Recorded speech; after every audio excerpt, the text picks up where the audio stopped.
We will spend a few more Sundays during the Pentecost season with the Gospel of Mark.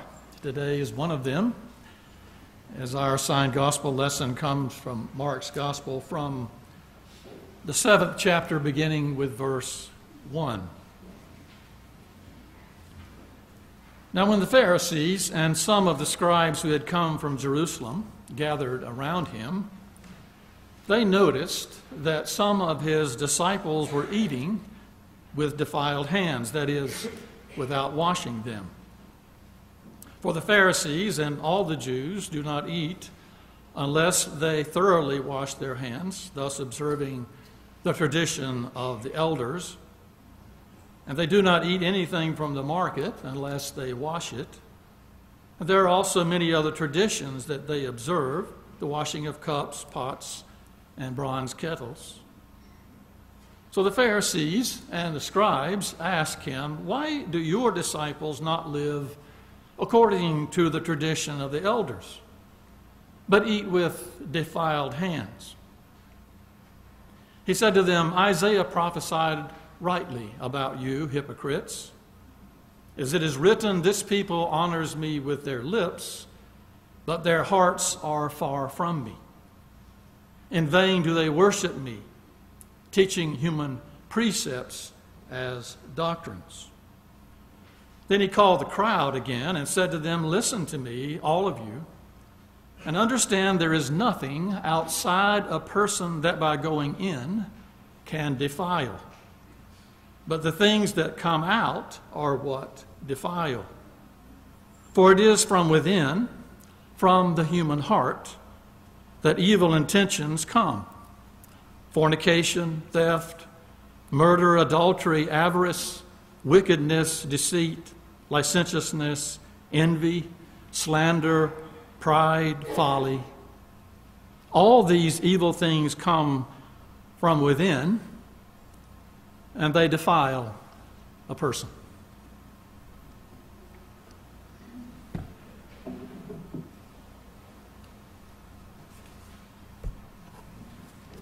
This is a Moravian Love Feast mug. You know that. Most Moravians in North America drink coffee out of one of these on many, many Love Feast occasions throughout the year. This is a styrofoam cup, and many of us drink from one of these on occasions, enjoying a variety of beverages. One of the most intense, conflicted, emotional, opinionated Board of Elders meetings I have ever attended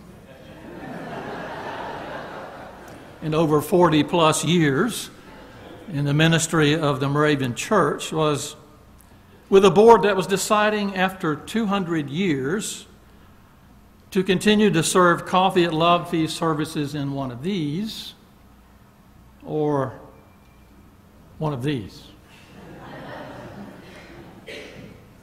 It was a meeting where even if the question wasn't asked this way, you knew at the heart of all of this and all the words that were spoken and exchanged was the question, what is at stake here? In the Gospel of Mark today, Jesus is on the road with his disciples, and the scribes and the Pharisees noticed that Jesus' disciples were eating lunch without washing their hands. They noticed, says Mark. Some weeks ago, one of the visitors to one of our communion services said to me at the door, "We noticed that here at this church, you brought the elements of communion to us out in the pews. At the church where we go, we have to come up front to receive the elements of communion." And we noticed. Someone remarked to me one time, "I noticed that you and Reverend Tobiason changed chairs at the front of the sanctuary during worship leadership." Of course, that's most frequently about using the lectern with its microphone, but I really wanted to say, well, the chair on this side is much more comfortable and we share. We notice things. We notice at your church that on Christmas Eve, you bring the candles out already lit. At my church, we bring them out unlit so that we can pass the light of Christ to one another. We notice. I notice that at infant baptisms, the parents hold the child here. At our church, the minister holds the baby during baptism. We noticed. I noticed that on Good Friday afternoon at your crucifixion service, you ring the bell 33 times at 3 p.m. One ring for each year of Jesus' life at the moment of his death. I noticed. We noticed. Mark says they noticed. The scribes and the Pharisees had come all the way from Jerusalem. They had come from the temple, from the religious rites and practices of the day. And what did they say? Jesus, we noticed that your disciples didn't wash their hands before they ate. Why don't your people wash their hands? Why do your people not live by the traditions of the elders? We noticed when I was on the Provincial Elders Conference some years ago, we had a meeting with the boards of one Moravian congregation outside of Winston-Salem, and the discussion really was about some of the practices in that church. And before we had hardly begun the meeting, one of the board members said, our assumption when you come here is that you're obligated and determined to protect the perspective of the Moravian establishment back in Winston-Salem. Why do your disciples, Jesus, not live according to the traditions of the establishment, the tradition of the elders? In her commentary on this passage from Mark, Dawn Wilhelm says that this story, when you listen to it, sounds like a family argument.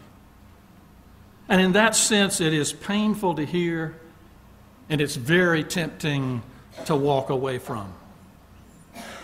We can hear the story, and we can dismiss it as this in-house disagreement between Jesus and the Pharisees. It's kind of petty and even irrelevant to us today. Or we can seek to appreciate Jesus' call here to consider again the workings of the human heart. And we could look deeper at what's really at stake.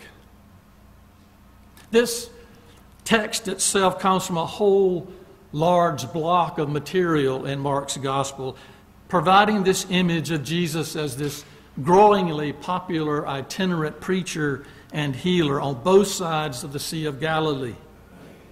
He's ministering to Jews and to Gentiles alike. The disciples keep struggling to understand the implications of Jesus' ministry, and there's this growing friction between Jesus and the Jewish leaders and religious authorities. There's this pattern where Mark has material devoted to all kinds of audiences, the Pharisees, the crowds, the disciples. And there's this predictable flow to this story that occurs often in Mark. Some charge or some criticism is levied against the disciples. Then Jesus comes to their defense.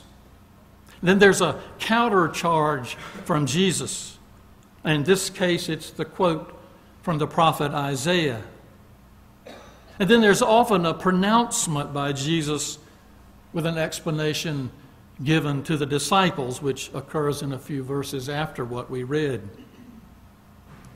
Author Loy Ashton says, to some degree, this story is about how we as religious creatures too often exalt our rituals above our ethics. To another degree, it is about how we interpret what is important to God and how religious rules used inappropriately can actually separate us from God and from one another. You see, the Pharisees are pointing toward rules that relate to physical holiness. And I don't know about you, but I would guess that's a concept somewhat alien to our understanding of religion today. The word translated, by the way, defiled here or unclean is the word koinos. In and of itself, it doesn't mean defiled or unclean. It means making something common or ordinary.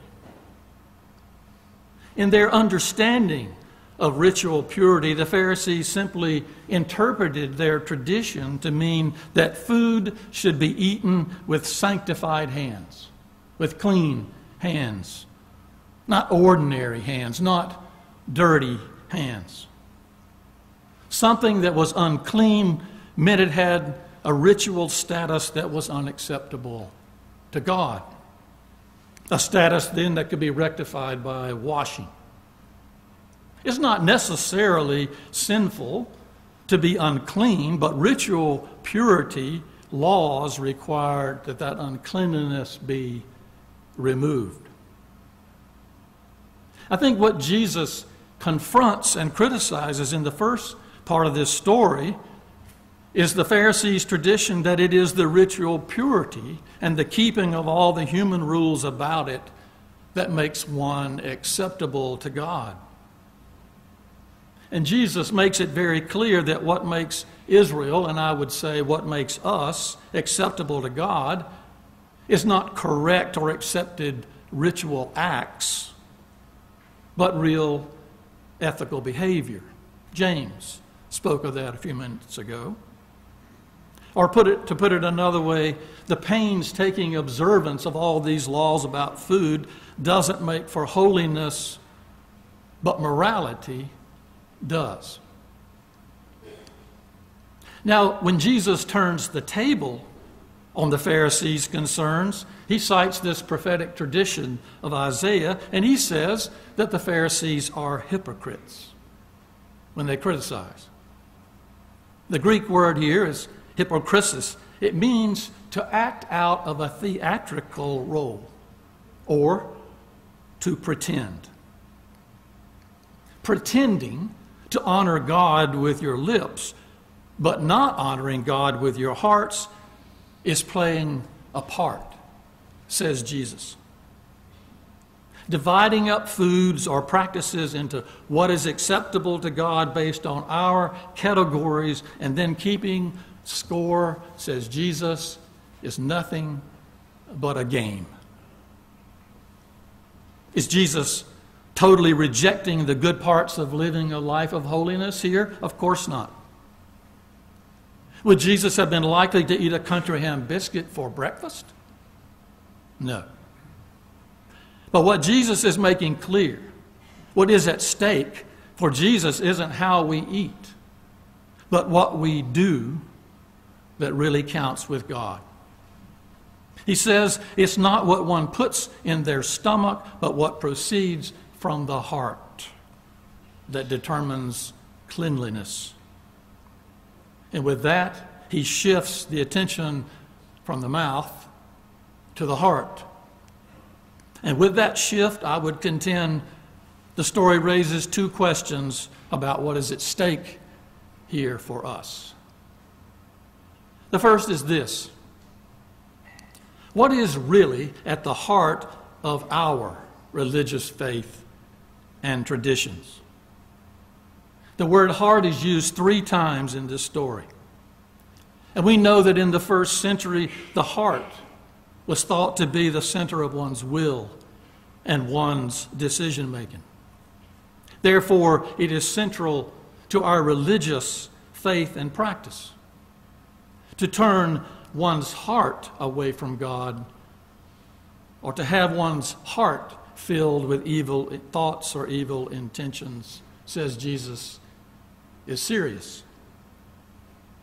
So what does Jesus do? Jesus looks at the Pharisees, and I would contend us, and he urges them and us to examine our own unclean hearts rather than just the dirty hands of our neighbors.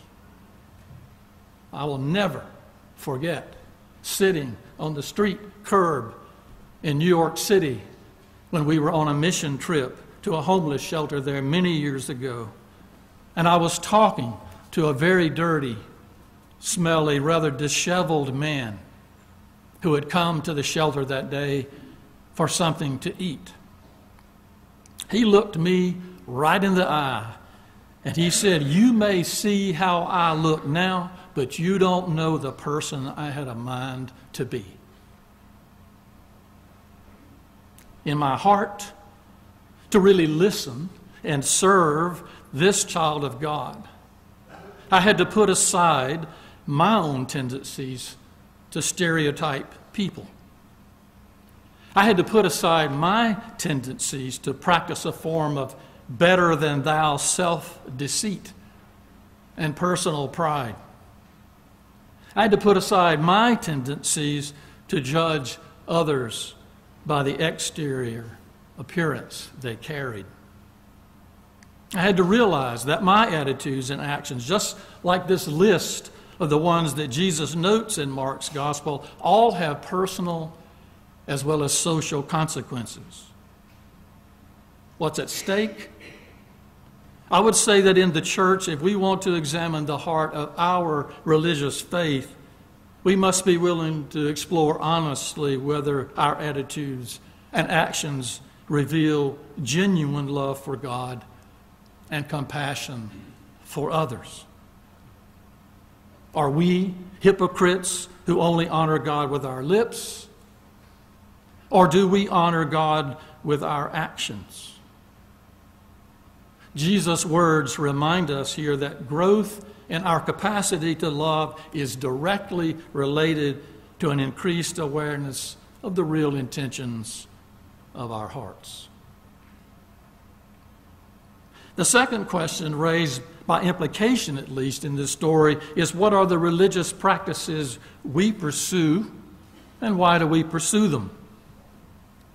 Or what are the religious practices that we do not pursue? We probably don't often use terms like clean or unclean or defiled when we describe our faith. But what are the practices, the values, the attitudes, the spiritual disciplines that encourage and nurture your faithful living? What helps you to develop a meaningful relationship with God and with your neighbor? When I reflected on that question this week, I realized that tithing and living out my life as a steward of God's blessings is very important, and it's very formational in my life and in my walk with God.